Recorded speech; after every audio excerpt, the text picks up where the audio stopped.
Grabe, hindi namin expect na ganito pala dito sa China. Hi guys, my name is Mommy Joyce and I love traveling with my toddler. This marks our official day 1 in China. Kurutin nyo nga ako at hindi pa din ako makapaniwala na nandito na kami. We started the day by eating brunch, walking distance lang from our hotel, to celebrate my brother-in-law's birthday. Here is the name of the restaurant and their menu. Price ranges from 70 to 200 pesos. Anong lasa? Here is my legit reaction.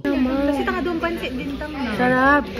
Siyempre, libre. Char! After eating ay pumunta na kami sa aming first tourist spot. Ang tagal nga naming tumambay sa may exit, nasa likod lang pala yung hinahanap namin. Jingyan Temple is located at West Nanjing Road, Shanghai, China. Entrance fee is 399.55 pesos. And did you know that this temple is 800 years old? It was built in 247 AD, originally located in Chuzhou Creek. Then lumipat sila dito noong Song Dynasty during 1216 due to flooding. Noong Cultural Revolution, naging isa itong plastic factory, then they decided to rebuild it. And eto na siya ngayon. Kung mapapansin nyo itong malaking shrine dito sa gitna, ang ginagawa ng mga locals ay naghahagis ng barya at kailangan mong ma-shoot sa butas for good luck or good fortune. Kakaibang experience nga ito at first time namin siyang nagawa. Hindi ito part ng itinerary namin pero may nakita kaming food park sa may tapat ng temple.